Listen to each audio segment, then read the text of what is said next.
বাৰিষাৰ বৰষুণৰ আৰম্ভণিৰ লগে লগে এই বছৰৰ প্ৰথম বানে গহপুৰৰ বহু অঞ্চলৰ ৰাইজক গভীৰ চিন্তাত পেলাইছে। বিগত নিশাৰ পৰা হোৱা অবিৰত বৰষুণৰ ফলত গহপুৰৰ ডুবিয়া নৈয়ে মাথাউৰি ভাঙি পেলোৱাত বহু অঞ্চল পানীৰ তলত বুৰ যোৱাৰ লগতে খেতি পথাৰো সম্পূৰ্ণৰূপে প্লাবিত হৈ পৰিছে।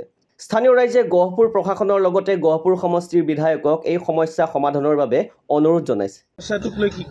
মই এটা কথাই অনুৰোধ কৰিম, ডুবিয়া নদীখনে আমাক যিখিনি এই ডুবিয়াৰ পশ্চিম পাৰৰ যিখিনি মানুহ আমাক যিখিনি শাস্তি ভোগাইছে, সেই শাস্তিখিনিৰ পৰা আমাক উপশম কৰিবৰ কাৰণে আমাৰ এই পশ্চিম পাৰৰ মাথাউৰিটো সন্মানীয় বিধায়ক মহোদয়ে যথেষ্ট কৰি আছে আৰু তেখেতক আকৌ পুনৰ আমি অনুৰোধ জনাইছোঁ যাতে আমাৰ এই মাথাউৰিটো ভাল ধৰণে আমাক কৰি দিয়ে।